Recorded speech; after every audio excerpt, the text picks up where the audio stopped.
Dune Imperium Immortality gracefully expands the game's deck building and strategic options, without making the game feel bloated. Like Rise of Ix, the additions in Immortality smoothly slide into place so snugly that they feel like they've always belonged there.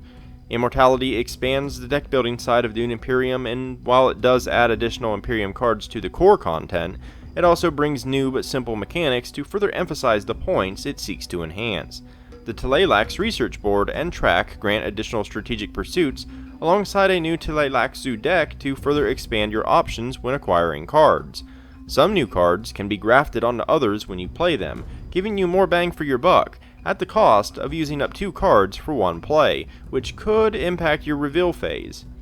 Where Rise of Ix expanded the game as a whole, Immortality is more targeted.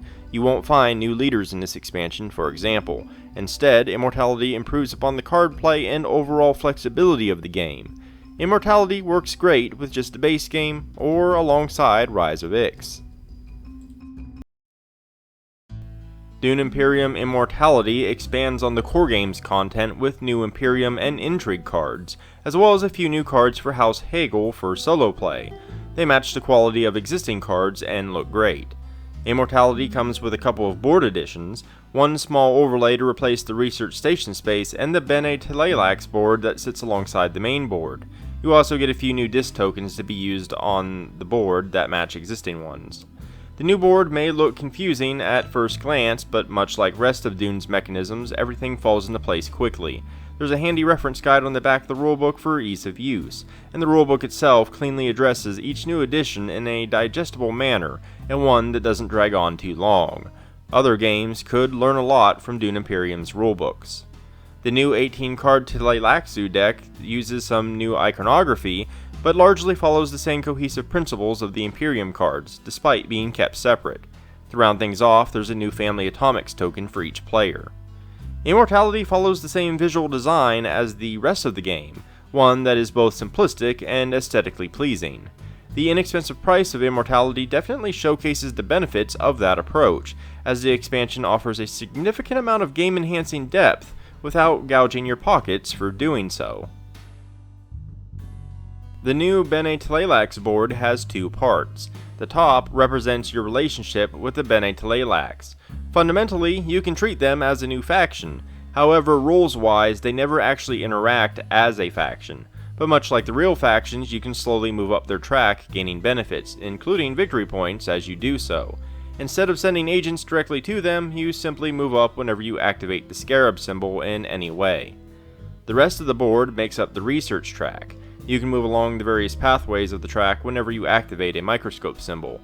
One such way is the new Research Station overlay, but each player also replaces 2 copies of Dune the Desert Planet cards from their starting deck with 2 copies of Experimentation.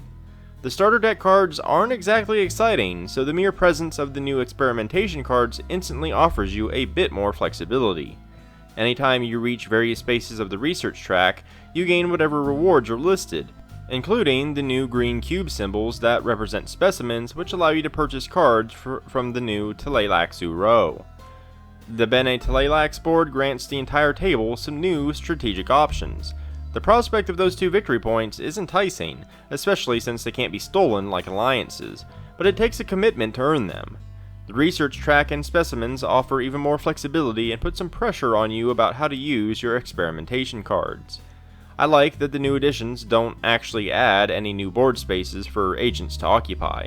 Interaction with the new board comes from card play and the replacement research station. It keeps the worker placement pressure tight while still granting you additional options. And the great thing is, you're never actually required to interact with the new additions to win. You can pursue a Tleilaxu or research strategy, integrate it into a mixture of other pursuits, or ignore it entirely.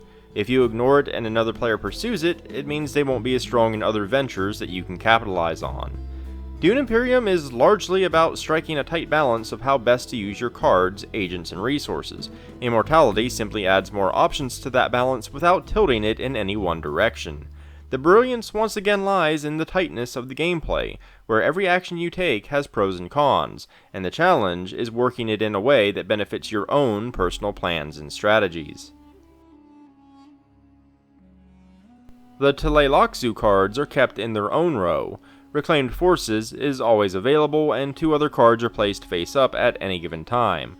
During the reveal phase, you may purchase these cards or one effect from Reclaimed Forces by using specimens that you've accumulated. Once acquired, the cards are placed in your discard pile like normal and largely function like regular cards. The Tleilaxu cards do tend to be potent, however, simply due to the commitment required to obtain them. But since they have a separate cost from Imperium cards, they serve to make your deck building even more flexible. It works very well. Obviously, adding new stuff to your deck is a fun aspect of deck building, but the existence of the row also gives you more flexibility. You could go a whole game without buying any cards from the Telilaxu row, but still take advantage of Reclaimed Forces to gain some extra troops, and that's pretty nifty. I also enjoy how it furthers the balancing act of your troop cubes. The same cubes are used to represent specimens, and thus can't be used as troops at the same time. This is especially true if you also play with Rise of Ix, where the very same cubes also act as tech negotiators. The balancing act adds even more satisfying decision space and helps keep the Tleilaxu row balanced. Some new cards have the graft ability. These graft cards can't be played alone. They have to be grafted onto another card. You play them together at once and gain the effects of both. This can allow you to add symbols to a card that lacks them, for example. Graft cards open up even deeper combo plays, but can quite literally leave you short-handed during the reveal phase, so care must be taken when using them. Like everything else, graft cards are an option, not a requirement, and that's great. Other cards have additional benefits based on whether or not you've reached certain thresholds on the research track. They add further incentive to actually pursue the research track, but only if you want to squeeze the most out of those cards. After all, you don't have to buy them. In the past, the Imperium row could become clogged with cards too expensive to buy or that no one wanted. This was especially true at lower player counts. Each player now has a Family Atomics token that can be used once per game to wipe the entire row and draw a new one. It's a simple but effective solution that works great and has some extra strategical value since it can be used somewhat offensively as well. If someone is eyeballing a powerful card, you could potentially wipe the row before they have a chance to buy it, for example. The new deck building options, card interactions, and flexible choices that Immortality presents further elevates Dune Imperium's decision space when it already had a really stellar one. Dune Imperium's excellent solo mode remains strong. Nothing about Immortality fundamentally changes it. It simply introduces 4 new House Hegel cards to replace a few existing ones to better interact with the new mechanisms, and that's it. The new Intrigue cards mostly offer opportunities to mess with the new mechanisms presented in Immortality in ways the other players can't see coming, but they don't make any drastic changes to the game. The sole complaint I've always had is that Dune Imperium's games can feel a little quick.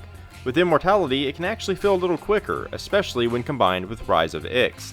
The rulebook does recommend going to 11 victory points if you feel that way, and I agree with it, possibly even higher. The grace that both expansions manage is one that few other games never meet. Both Immortality and Rise of Ix slot right into Dune Imperium in such a way that it feels like they were always meant to be there. Not in the sense that the base game was lacking, but in the sense that if you had never played it before, you would never know they were expansions, at least not from a gameplay standpoint. Both of them feature a seamless execution right into the bowels of Dune Imperium. Immortality is fantastic on its own, but I do recommend it together with Rise of Ix. Together, the duo greatly expands the game's depth without becoming overly complicated. The challenge in Dune Imperium has always been on the weight of your own decisions, not the complexity of the rules, and that's also true of the expansions, especially Immortality. The symbiotic nature of Dune Imperium's deck building and board play has always been the defining feature that elevated the game's true greatness to such a stellar degree. Immortality grows that connection further by expanding on the fundamentals of both, and it does so without overburdening the game with a clunky overhead.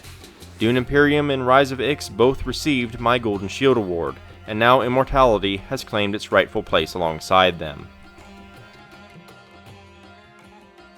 If Dune Imperium were to ever receive a 3rd expansion, what would you like to see in it? Let me know down in the comments below. I myself would like to see the length of the game expanded on so that you could play longer and really feel the power of your deck builds. I'd also like to see additional troop types, sort of like the dreadnoughts, but maybe taken a little bit further. But in any case, if you found this video informative or helpful, or enjoyed it in any way, consider liking and subscribing. It really helps me out a great deal and boosts my visibility on YouTube. I've also left several links down in the description below, including to my website, where you can find the bulk of my written content, but also to my Patreon, Ko-fi, Instagram, Twitter, and more. But in any case, thanks for watching, and until next time.